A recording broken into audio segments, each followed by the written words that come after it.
तो एक दिन रामचंद्र जी खाने का इंतजाम करने जंगल में गए। माता सीता को अपनी झोपड़ी में छोड़ गए और लक्ष्मण को बोले कि तू सीता मैया की रक्षा करेगा। इतने में रावण आया सोने का हिरण बन के। आया कि नहीं आया?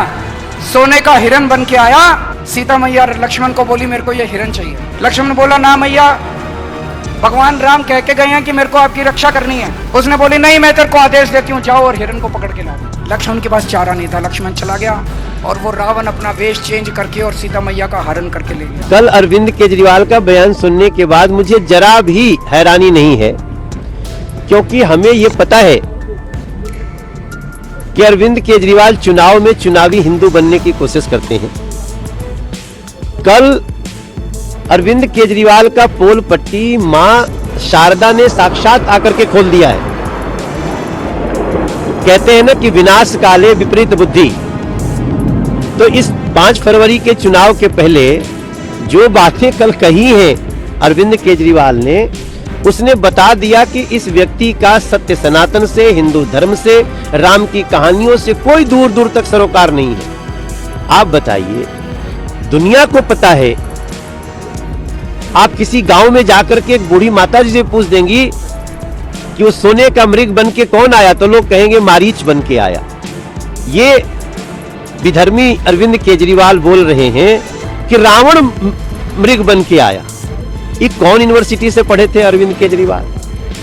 दूसरा, माता सीता ने लक्ष्मण को राम की सुरक्षा के लिए भेजा, राम की चिंता करने के लिए भेजा। ये कह रहे हैं कि हिरण लाने को भेजा।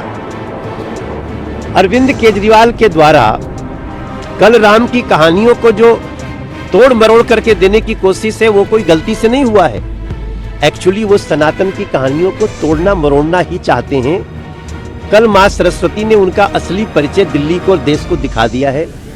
देखो, रावण के दल में बहुत सारे ऐसे मूर्ख थे जो रावण के पीछे आकर के अज्ञानता में और स्वाहा हो गए।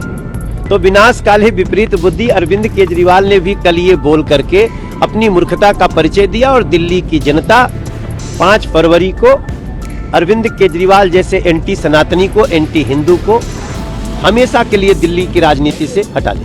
पढ़ा नहीं है। हिंदू धर्म के जो कहानियां हैं उसको ये जानते नहीं है। रावण साधु के वेश में आया था, सोने के हिरण के वेश में नहीं आया था। सबसे पहले तथ्य इनको दुरुस्त कर लेना चाहिए। अब मुझे है कि जैसे कांग्रेस के लोग अगर कुछ बोल देते हैं इस तरह से गैर इरादतन या इरादतन सच्चे भाव से, तो सबको हिंदू धर्म की आस्था पर चोट होती है। अब विश्व हिंदू परिषद, बजरंग दल और बीजेपी क्या करती है?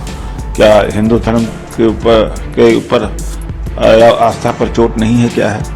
जो साधु है उसको सोने का हिरण बता दिया। तो यह भी सवाल करना चाहिए। दूसरा यह सवाल करना चाहिए कि अरविंद केजरीवाल जी को हिंदू धर्म के बारे में कुछ पता होता नहीं है क्या है? ABC नहीं पता है? ये सवाल खड़े करना चाहिए। कल मेरे से मैंने ये कह दिया कि जो सोने का हिरण था वो रावण सोने का हिरण बन के आया था और सीता मैया उस सोने के हिरण के ऊपर वो हो गया। तो उन्होंने ये कह रहे हैं कि रावण नहीं बन के आया था, मरीची राक्षस बन के आया था। तो मेरी वो पूरी भारतीय जनता पार्टी आज धरने पे बैठी है मेरे घर के सामने कि मैंने रावण का अपमान क्यों किया, मैंने रावण का अपमान कैसे कर दिया। पूरी भारतीय जनता पार्टी, इनको रावण से इतना प्यार है, राक्षसी प्रवृत्ति है इन लोगों की। मैं दिल्ली के झुग्गी वालों को और गरीब तबके को खासकर चेताना चाहता हूं कि अगर ये आ गए तो ये राक्षसों की तरह निकल जाएंगे आप लोग।